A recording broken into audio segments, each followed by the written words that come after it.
चलिए,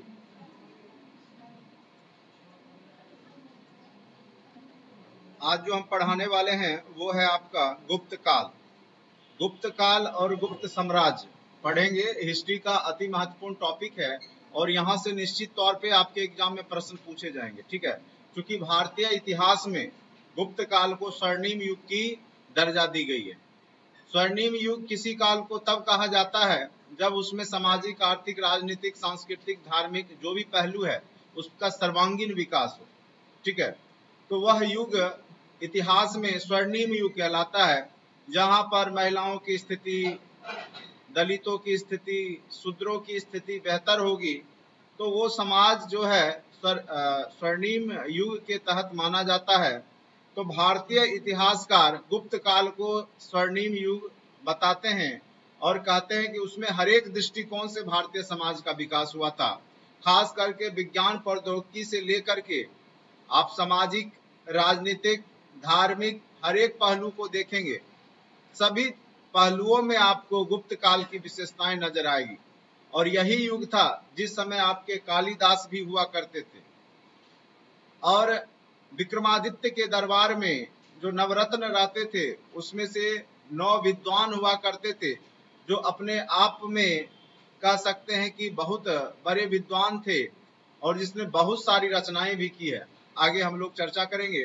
तो इसको गुप्त काल के कौन कौन से पॉइंट्स को हम लोग आज पढ़ेंगे वो देखिए। सबसे पहले स्रोत, गुप्त काल के बारे में हमें कहाँ से जानकारी मिलती है, किस किस ग्रंथ से हम गुप्त काल के बारे में जानते हैं। क्योंकि कोई भी इतिहास तभी इतिहास कहलाता है जब उसकी प्रमाणिक पुष्टि होती है, नहीं तो वो क्या हो गया, एक प्रकार की कहानी, स्टोरी हो जाएगी, वो इतिहास नहीं कहलाएगा।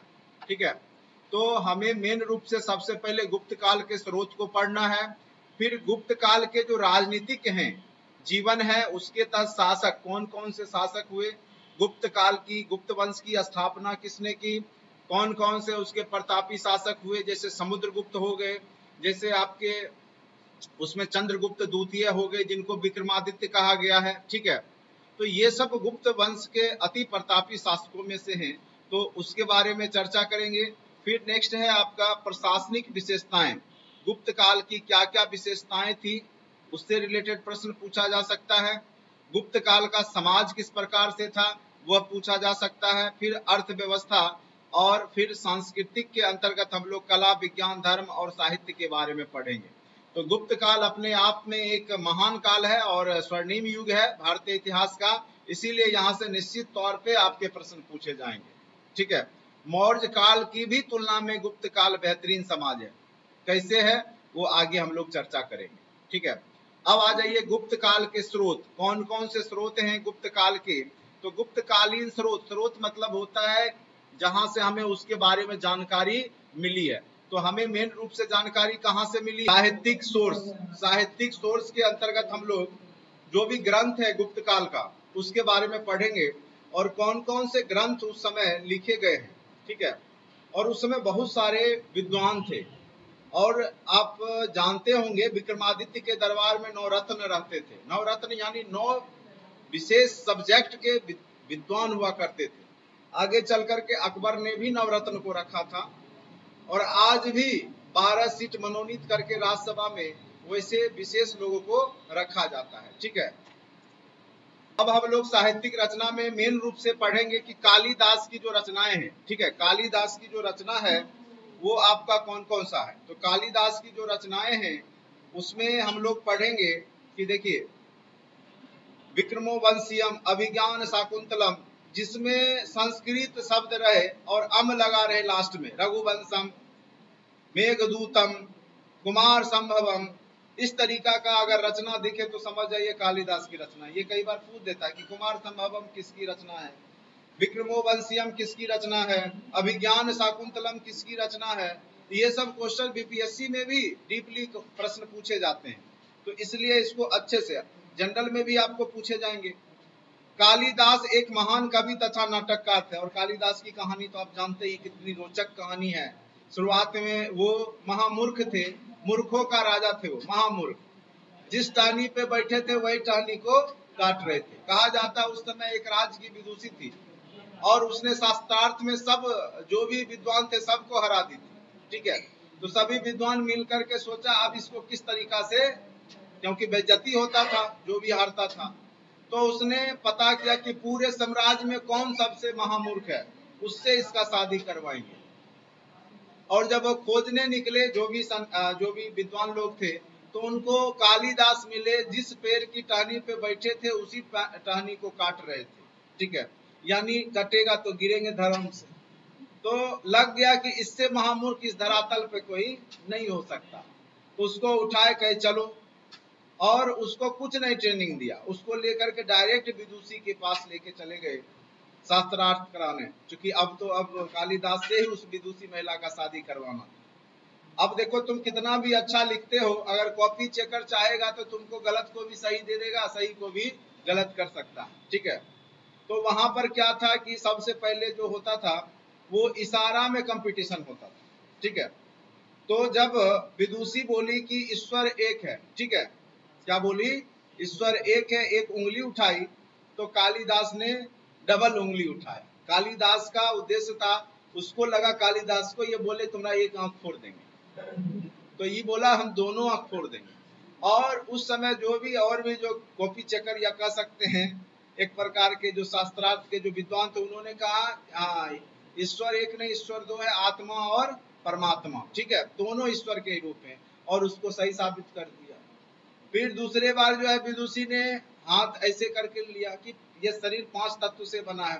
कालिदास को लगा कि हमको चाटा मार रही है, उन्होंने बोला हम तुमको मुक्का से मारेंगे, ठीक है, तुम हमको चाटा मारेगी, क्योंकि महामूर्ख थे, ठीक है। और कहा जाता है कि सभी जो विद्वान थे उन्होंने साबित कर दिया ये 5 तत्व से मिलकर शरीर बना है, ठीक है। इस प्रकार से उस शास्त्रार्थ में जो महामूर्ख कालिदास है उनका विजय हो जाता है, जीत जाते हैं, और विदुषी से शादी करना पड़ता है, मतलब विदुषी को शादी करना पड़ता है, और विदुषी करती भी है क्योंकि वो हार जाती है। और आगे चल करके जब घर में जाते हैं तब तो फिर प्रताड़ित तो करेगी, महिला है। प्रताड़ना जब शुरुआत हुआ घर में, तो ये घर छोड़ करके भाग गए, कितना दिन झेलेंगे, डेली वही कहानी, लड़ाई झगड़ा, तो चले गए, घर छोड़ दिए, क्योंकि महामूर्ख इनको बोला जा रहा था, इनको भी अपमानित महसूस किए, चले गए तक्षशिला विश्वविद्यालय में उस समय। और कहा जाता है वहां पर उन्होंने जो है लाइब्रेरी का जो है झाड़ू पोछा का काम करना शुरू किया, और काली जी की वहां पे मंदिर थी और वहां डेली पूजा किया जाता था। एक दिन थोड़ा सा मौसम खराब हुआ, और उस दिन जो है छात्र लोग या जो भी पूजा करते थे वो नहीं पहुंचे, तो ये इन्हीं को मौका मिला कि पूजा करने का, लेकिन इनको पूजा करने भी नहीं आता था कि किस प्रकार से, किस विधि से पूजा पाठ किया जाता है, ठीक है।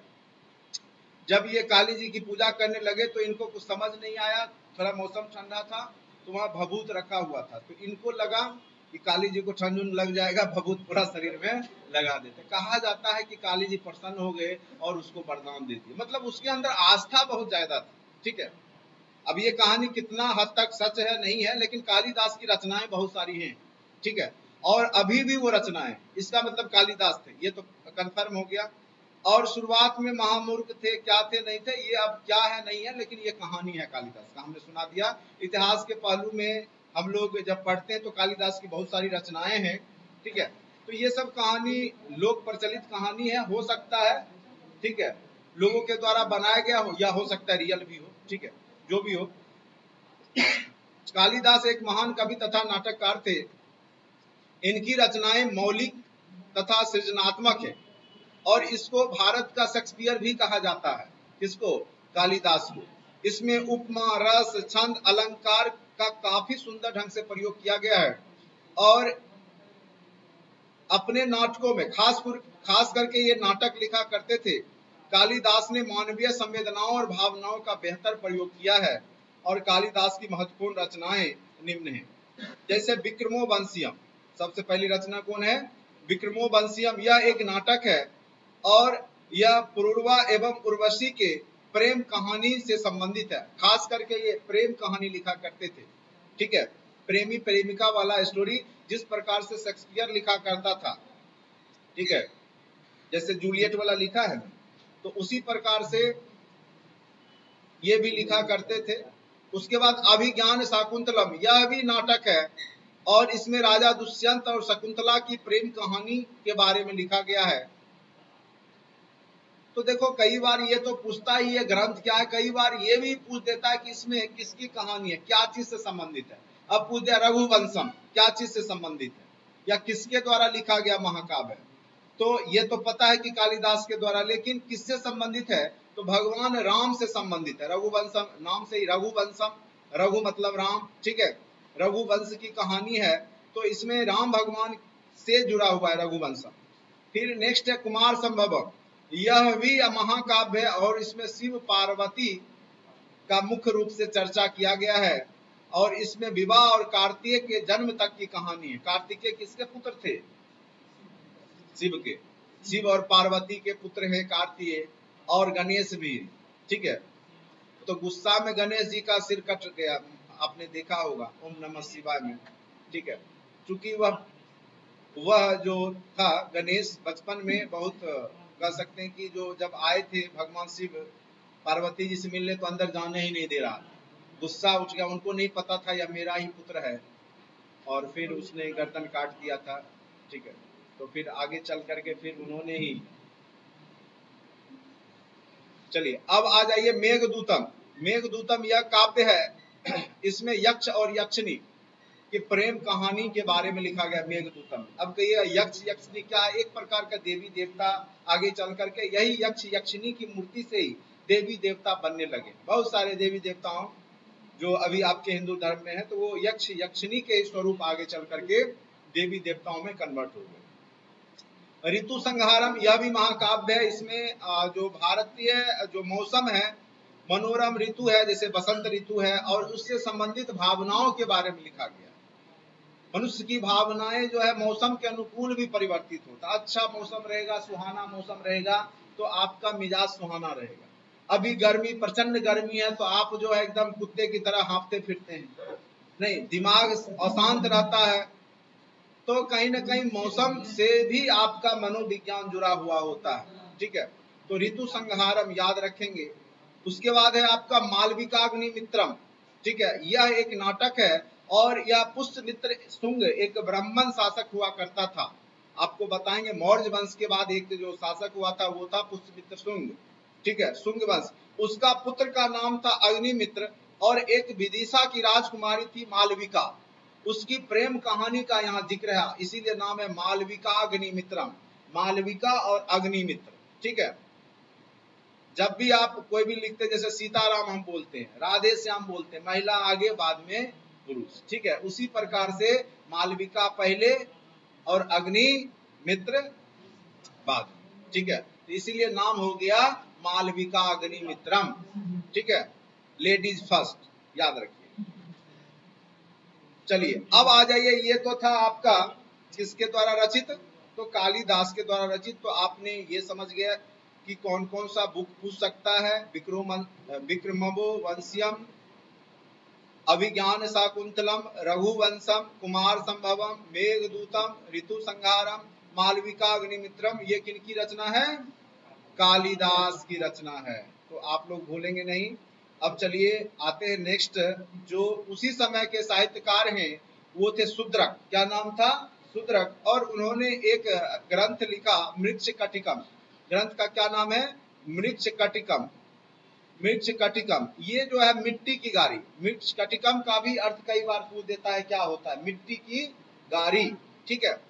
और यह भी एक नाटक है और इसमें चारुदत्त नामक ब्राह्मण व्यापारी और वसंत सेना नाम की गणिका, गणिका मतलब होता है वेश्या, के प्रेम संबंधों का वर्णन है। इसके विषय में आम लोग कहते हैं कि इसके पात्रों को प्राकृत भाषा, अच्छा, इसमें जो आम लोग हैं, ठीक है, उनको जो जनसाधारण है उसको लोकल लैंग्वेज जो होता है प्राकृत भाषा में, चूंकि उस समय प्राकृत भाषा ही चल रहा था, उसमें बोलते दिखाया गया, जबकि जो मेन किरदार हैं उनको जो है संस्कृत में बोलते हुए दिखाया गया, ठीक है।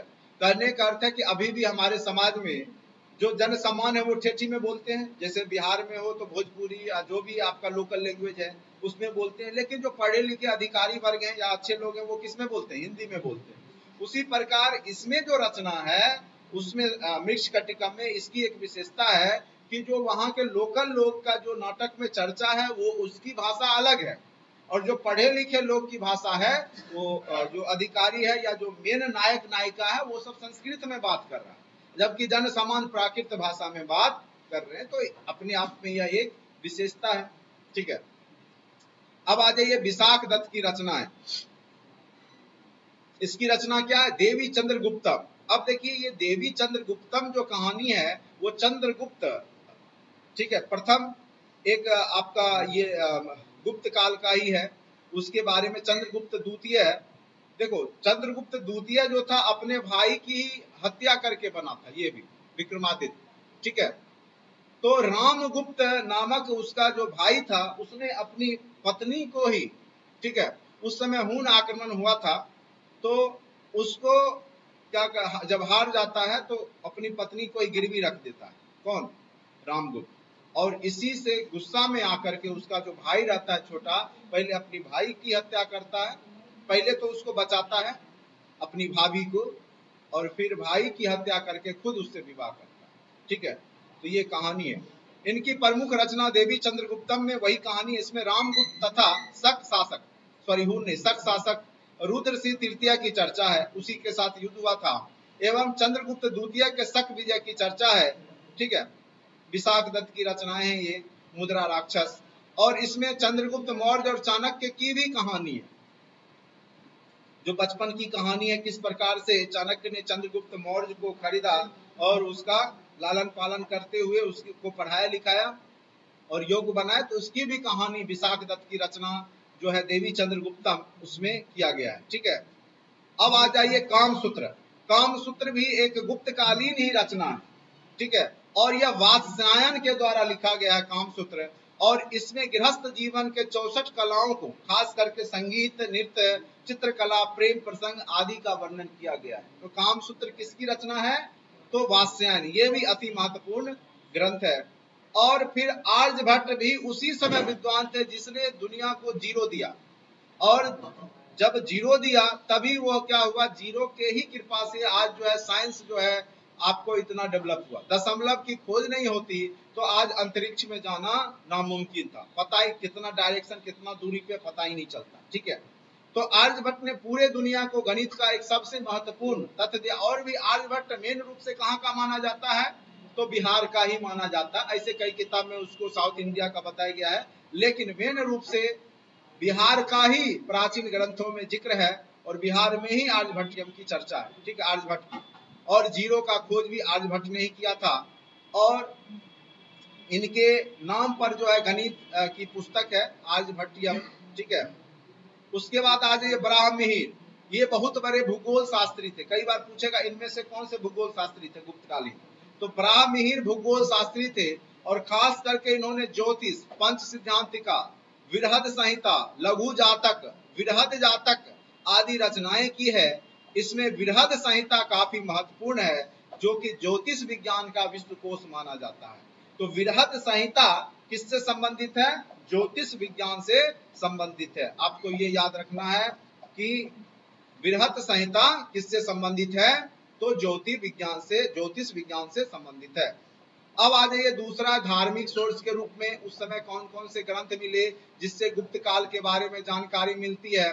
तो एक स्मृति ग्रंथ है नारद एवं पराशर। उसके बाद रामायण, महाभारत और पुराण का भी संकलन उसी समय किया गया है, गुप्त काल में ही। जितने भी देवी देवताओं का आप स्वरूप देख रहे हैं वो भी गुप्त काल में ही डिजाइन किया गया। अब सरस्वती जी को बीना बजाते हुए, विष्णु जी को सांप के सैया पर लेटे हुए, नहीं, सांप के सैया पर भला कौन सोएगा रे, नहीं, लेकिन विष्णु उसमें भी समुद्र के बीच में, और लक्ष्मी जी पैर दबा रही होती है, शेषनाग के फन एकदम खुला हुआ है, और ब्रह्मा जी उनके नाभि से निकल करके आशीर्वाद दे रहे हैं। इस तरह का आपने चित्र देखा होगा कहीं न कहीं। ये गुप्त काल की सर्वोत्तम रचना है, और ये कला है, और यहाँ पे मानव की कल्पना को यहाँ अभिव्यक्त किया गया है। वास्तविकता से इसका कोई लेना देना है या नहीं है ये तो ऊपर वाला जाने, लेकिन कहा जाता है उस समय एक कलाकार थे जिनके स्मरण में देवी देवता का आते थे, और उन्होंने उसी हिसाब से उसकी रचना की है, ऐसा मानना है हिंदू धर्म ग्रंथों का। हो सकता है उन्होंने अपने हिसाब से देवी देवताओं की संरचना बना दी, या हो सकता है कोई दैविक शक्ति भी उनके पास हो, तो कुछ भी हो सकता है। ठीक है, चलिए अब आ जाइए, बौद्ध साहित्य में भी उस समय के बारे में लिखा गया है। आर्देव, असंग, वसुबंधु, द्विनांग आदि आचार्यों की रचनाएं हैं जो गुप्त काल की है, उससे भी यहाँ पे पता चलता है। उसके बाद जैन साहित्य भी है, विमल, सिद्धसेन, दिवाकर आदि जैनों की जो रचनाएं, उससे भी आपको गुप्त काल के बारे में पता चलता है। तो यहाँ तक आप लोगों ने समझ लिया कि स्रोत क्या क्या है गुप्त काल के। तो मेन रूप से कालिदास की रचना नहीं भूलिएगा, आर्यभट्ट का आर्यभट्टियम नहीं भूलना है आपको। ब्राह्मण एक ज्योतिष विज्ञान और भूगोल शास्त्री थे, खगोल विज्ञान के जानकार थे। मृच्छकटिकम का अर्थ मिट्टी का गारी है, इसको नहीं भूलना है। तो ये सब प्रश्न ही आपके एग्जाम में पूछे जाते हैं। ठीक है, अब आते हैं गुप्त काल के राजनीति एवं शासन कि कौन कौन से शासक हुए, गुप्त काल की नींव किसने डाली, गुप्त काल समाप्त कैसे हुआ। ठीक है, ये सारा कुछ हम लोग पढ़ेंगे। ठीक है, और जिनको दिक्कत हो रहा है तो एक बार नहीं दोबारा फिर से जो है, जो लोग पढ़ रहे हैं वो वीडियो भी देख सकते हैं दोबारा रिपीट करके।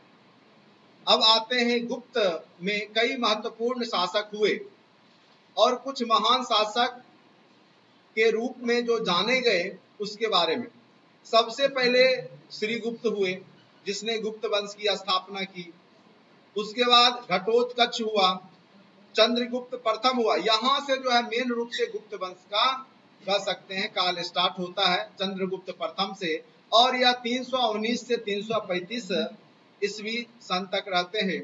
उसके बाद समुद्रगुप्त आएंगे जिसको भारत का नेपोलियन कहा जाता है, जिसने आर्यावर्त और दक्षिणावर्त, आर्यावर्त मतलब उत्तर भारत और दक्षिणावर्त मतलब दक्षिण भारत, दोनों को विजित किया था। उसके बाद रामगुप्त नामक अयोग्य शासक होता है जिसको शक शासकों ने पराजित कर दिया था और इसने पत्नी को ही गिरवी रख दिया था।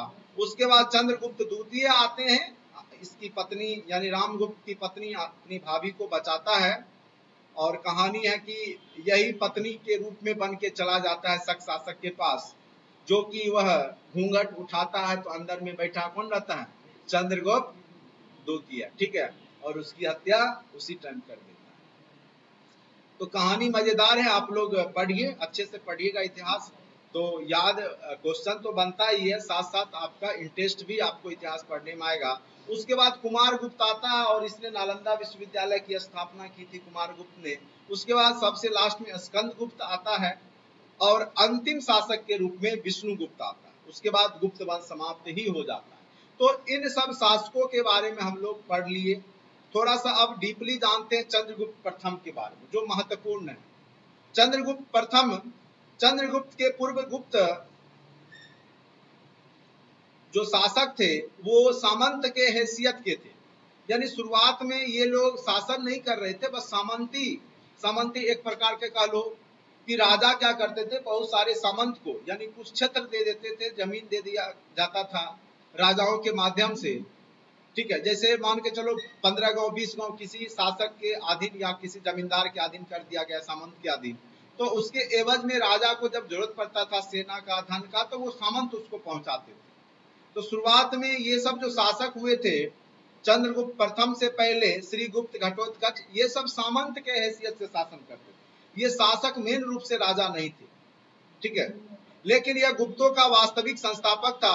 कौन? चंद्रगुप्त प्रथम। चंद्रगुप्त प्रथम को गुप्त वंश का वास्तविक संस्थापक कहा जाता है। ऐसे सीधे संस्थापक पूछे तो श्रीगुप्त को बोलना है, ऐसे सीधे पूछे कि गुप्त वंश के संस्थापक कौन थे तो श्रीगुप्त को बोलना है, और जब वास्तविक संस्थापक की बात करें तो आपको किसको बोलना है, किसको बोलना है, चंद्रगुप्त प्रथम को। तो वास्तविक संस्थापक गुप्त वंश का कौन था, चंद्रगुप्त प्रथम। अब तुम लोग चंद्रगुप्त मौर्य में और गुप्त में कंफ्यूज मत हो जाना, वो मौर्य वंश का था चंद्रगुप्त मौर्य, और यह चंद्रगुप्त प्रथम है, यह गुप्त वंश का है। कई लोग कंफ्यूज हो जाते हैं चंद्रगुप्त प्रथम और चंद्रगुप्त मौर्य में, तो याद रखिएगा। इसने महाराजाधिराज की उपाधि ग्रहण की थी, किसने, चंद्रगुप्त प्रथम ने। 319 ईस्वी सन को इसने गुप्त संवत जारी किया। ये भी प्रश्न कई बार पूछा जा चुका है कि गुप्त संवत कब जारी किया गया, 319 ईस्वी में। यह प्रथम गुप्त शासक था जिसने सोने के सिक्के चलाए। ठीक है, गुप्त काल में सोने का सिक्का चलाने वाला। ऐसे पूछे कि सोने का सिक्का इतिहास में सर्वप्रथम किसने चलाया था, किस वंश ने, तो याद रखना है कुषाण वंश ने। किसने चलाया था? कुषाण वंश। उसके बाद स्वर्ण सिक्का गुप्त काल में प्रथम चलाने वाला जो शासक था वह था आपका चंद्रगुप्त प्रथम। ठीक है, याद रखिएगा, जिसने सोने का सिक्का चलाया। और इसने लिच्छवी राजकुमार, लिच्छवी जो उस समय किसको कहा जाता था, किस महाजनपद को लिच्छवी भी कहा जाता था? वज्जी। वज्जी के लोगों को लिच्छवी कहा, जैसे बिहार के लोगों क्या कहा जाता है? बिहारी कहा जाता है ना। उसी प्रकार से वज्जी जो वैशाली है उसके लोगों को लिच्छवी कहा जाता था। ठीक है,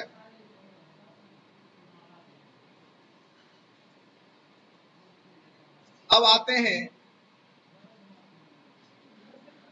इसने लिच्छवी राजकुमारी कुमार देवी से विवाह किया। किसने कुमार देवी से विवाह किया था? तो चंद्रगुप्त प्रथम ने। और गुप्त राज को मजबूत किया। इसने सोने के सिक्के पर इसको रानी को अंगूठी पहनाते हुए दिखाया गया है। यानी चंद्रगुप्त प्रथम और जो कुमार देवी है, ये सोने के सिक्के जो बने थे उस पे अंगूठी पहनाते हुए, अंगूठी पहनाने क्या बोलते हैं? एंगेजमेंट है, चलो जो भी बोलते हैं हमको नहीं पता है।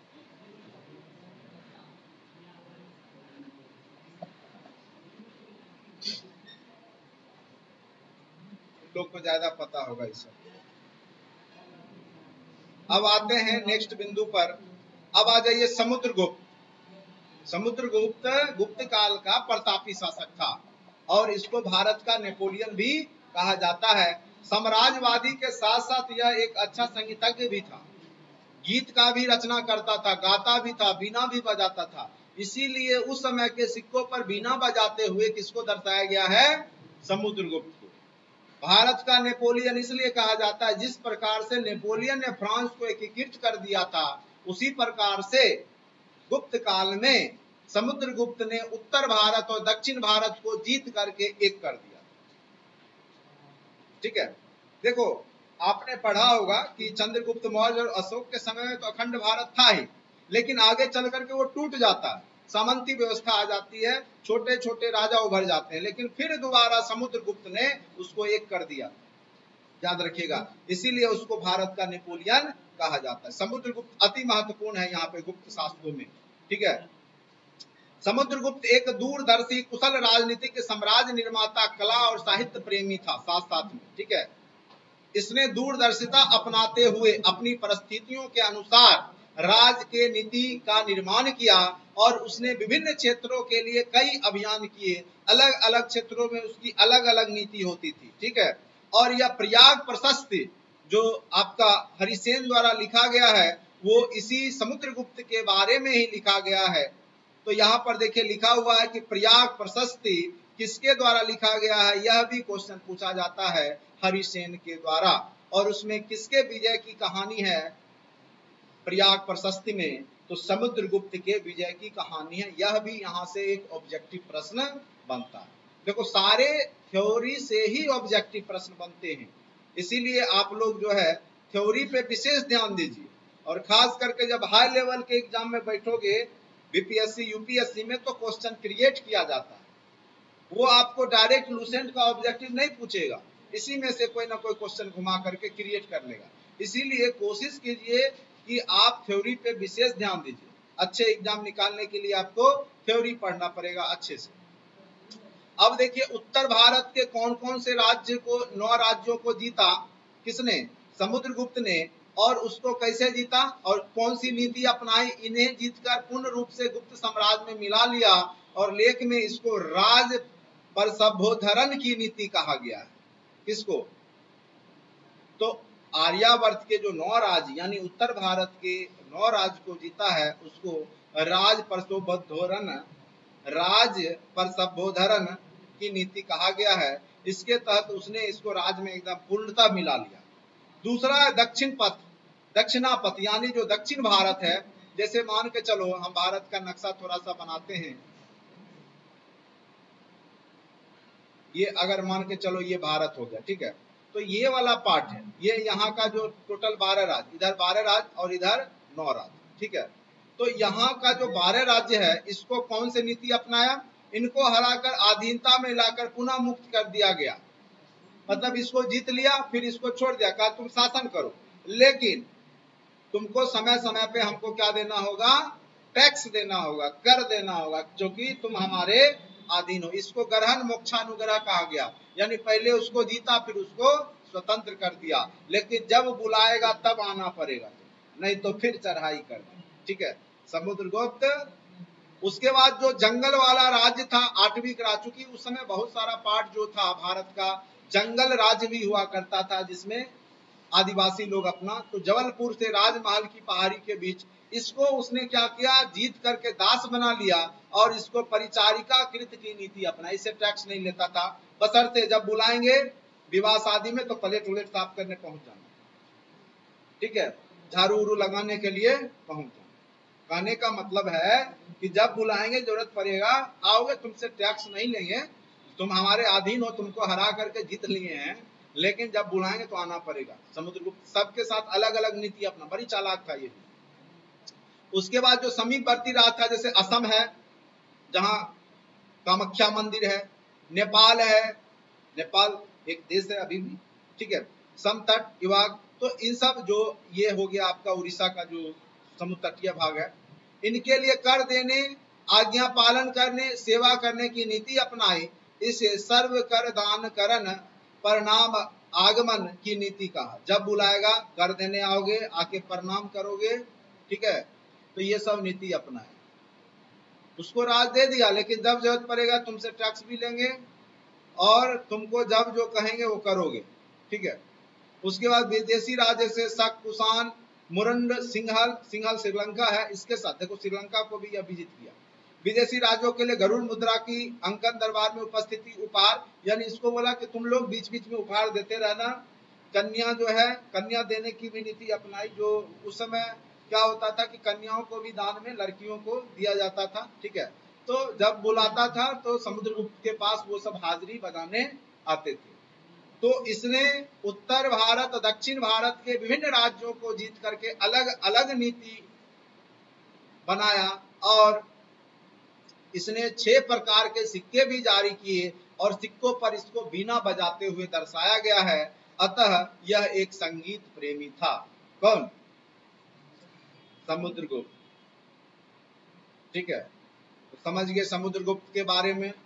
इतना आपको किसी बुक में, किसी किताब में जल्दी नहीं मिलेगा। ये सारे आपके डीपली अध्ययन के हैं। अगर आप अच्छे से सुन लेते हैं, उसी में आपका काम बन जाएगा। आप लोग को ज्यादा माथा लगाने की जरूरत नहीं है, बस केवल सुनिए, वीडियो देखिए और जो लोग जुड़ना चाहते हैं वो जुड़ जाइए। चलिए अब आते हैं रामगुप्त। रामगुप्त देवी चंद्रगुप्तम वाली कहानी फिर यहीं पे चरितार्थ होगी। पहले ही हमने बोल दिया रामगुप्त अयोग्य शासक था तो गुप्त तो सब। देखो, एक बाप अगर शक्तिशाली है, प्रतापी है, अगर खूब बुद्धि विवेक का है, तो कोई जरूरी नहीं है कि उसका जो आने वाला जनरेशन है वो भी उतना ही योग्य हो जाए, ठीक है। भ्रष्ट भी निकल जाता है, गंजेरी भंगेरी भी निकल जाता है, ठीक है, और सब कुछ बेच भी देता है, ऐसा भी आपको मिलता है, ठीक है। तो वैसा ही था रामगुप्त। यह चलाया भी केवल तांबे का सिक्का। इसको उतनी औकात ही नहीं थी, क्योंकि भिखारी है ये, इसको शासन करने नहीं आ रहा है। और आपको कहानी बताई कि किस प्रकार से इसने अपनी पत्नी को भी गिरवी रख दिया था। ये इतना अयोग्य शासक है, ठीक है। अपना जान बचाने के लिए पत्नी को दे दिया, कहा ले जाओ, हमारा जान लेकिन बचा दो। और इसी गुस्सा में जो चंद्रगुप्त द्वितीय है, विक्रमादित्य, उसने पहले तो अपनी भाभी को बचाया और फिर इसको मार, कहा ये जो है ये हमारे वंश का कलंक है, ठीक है, और उसको मिटाया। और फिर उसने अपनी भाभी जो है उसी से साथ। आ जाइए चंद्रगुप्त द्वितीय। ये तो महान शासक है चंद्रगुप्त द्वितीय जो है, विक्रमादित्य। आप लोगों ने कहानी भी सुना होगा विक्रमादित्य का, ठीक है। ये महान शासक में से है, विक्रमो वंशियम इसी पे आधारित है। अब चलिए यहाँ पे देखिए, यह भी समुद्रगुप्त की भांति महान शासक था और इसका शासन काल 375 से 415 ईस्वी रहता है। इसने शक शासक रुद्र तृतीय को, शक का जो शासक था रुद्र तृतीय, उसको पराजित कर शक का पूर्ण रूप से उन्मूलन कर दिया। और शक ने ही इसकी भाभी को विजित किया था, मतलब कह सकते हैं कि रामगुप्त ने दे दिया था। इस विजय के उपलक्ष्य में चांदी का सिक्का किसने चलाया? चांदी का सिक्का तो चंद्रगुप्त द्वितीय यानी विक्रमादित्य ने। और इसी के दरबार में आया था आपका फाहियान, चीनी यात्री फाहियान किसके दरबार में आया था? याद रखिएगा, फाहियान किसके दरबार में आया था? तो यही चंद्रगुप्त द्वितीय के ही दरबार में आया था। ये भी प्रश्न आपके एग्जाम में पूछे जा सकते हैं कि फाहियान किसके दरबार में आया था? तो चंद्रगुप्त द्वितीय के दरबार में आया था। ठीक है, चलिए यहां तक हो गया। हाँ, गुप्तों में चांदी का सिक्का चलाने वाला प्रथम शासक कौन था? चंद्रगुप्त द्वितीय। और विक्रमादित्य की उपाधि भी इसने धारण की थी। किसने? चंद्रगुप्त द्वितीय। अगर द्वितीय ना लिखा रहे चंद्रगुप्त द्वितीय तो उस समय विक्रमादित्य भी लिखा रह सकता है, इसी का नाम। इसने उज्जैन को अपनी दूसरी राजधानी बनाया। उज्जैनी उस समय नाम था, उज्जैन एमपी में पड़ता है, इसको दूसरी राजधानी बनाया। चंद्रगुप्त द्वितीय के दरबार में नवरत्नों का उल्लेख मिलता है। इसमें कालिदास, धनवंतरी, ब्राह्मीण, अमर सिंह, अमरकोश, ठीक है, ये सब प्रमुख विद्वान रहा करते थे। और महान चीनी यात्री, पहले ही हमने बता दिया कि यह किसके दरबार में आए थे? तो वो आपके चंद्रगुप्त द्वितीय के ही दरबार में आए थे। ठीक है, अब नेक्स्ट पॉइंट पर आते हैं, कुमारगुप्त। कुमारगुप्त का देखिए, नालंदा विश्वविद्यालय, ये कई बार क्वेश्चन पूछा गया है, नालंदा विश्वविद्यालय की स्थापना किसने किया था? तो कुमारगुप्त ने किया था। और लगभग 440 से 455 ईस्वी के बीच में किया था। इसका नाम शंकरादित्य भी था। किसका? कुमारगुप्त का। जब भी कुमारगुप्त का क्वेश्चन पूछेगा तो इसी दो में से कोई ना कोई क्वेश्चन आपका पूछेगा। अब आ जाइए स्कंदगुप्त। स्कंदगुप्त जो था ये भी उतना भी कमजोर शासक नहीं था, प्रतापी ही माने इसको भी। ठीक है, यह महान गुप्तों की कड़ी में अंतिम महत्वपूर्ण शासक था। और इसने मध्य एशिया से आने वाले आक्रमणकारी जो हून था उसको परास्त किया। और इसने भारत में उन्हें आक्रमण, तो कई बार पूछेगा कि हूनों को पराजित करने वाला शासक कौन था? तो याद रखिएगा स्कंदगुप्त। हून शासक थे जो बर्बर जाति के हुआ करते थे, मध्य एशिया से भारत पे अटैक करते थे, उसको हराने वाला शासक था आपका स्कंदगुप्त। ठीक है, और इसने सुदर्शन झील का पुनर्निर्माण किया था। कई बार पूछेगा कि सुदर्शन झील का पुनर्निर्माण किसने किया था? तो स्कंदगुप्त ने। ये आपका जम्मू कश्मीर में। ठीक है, अब आ जाइए, स्कंदगुप्त के बाद गुप्त शासक 467 से 550 ईस्वी। स्कंदगुप्त के बाद गुप्त शासक निर्बल और कमजोर हो गए। वे हुनों को नहीं रोक पाए, साथ ही कोई महत्वपूर्ण रचनात्मक कार्यक्रम भी नहीं चला पाए। फल था कुछ ही वर्षों के भीतर गुप्तों का वैभव समाप्त हो गया तथा विष्णुगुप्त की मृत्यु के साथ ही गुप्त साम्राज्य का पतन हो गया, यानी गुप्त वंश खत्म हो गया। ठीक है, और इस प्रकार से आज का चैप्टर भी आपका एंड हो गया। मतलब ये टॉपिक एंड नहीं हुआ है, लेकिन आज हम इससे ज्यादा आपको नहीं पढ़ाएंगे क्योंकि ये महत्वपूर्ण टॉपिक है। आराम आराम से पढ़ेंगे टॉपिक को। ठीक है, और बार बार इसको पढ़िए। नोट्स हम ग्रुप में भेज देंगे और आप लोग इसको देखिए, समझने का प्रयास कीजिए, अति महत्वपूर्ण है। और यहाँ से निश्चित तौर पे आपके एग्जाम में प्रश्न आएंगे ही आएंगे। ठीक है, तो आज के लिए इतना ही। जो भी लोग क्लास से जुड़ना चाहते हैं, डिस्क्रिप्शन बॉक्स में लिंक दिया गया है, ऐप को डाउनलोड करें और कोर्स को बाय कर लें। आज के लिए इतना ही, धन्यवाद।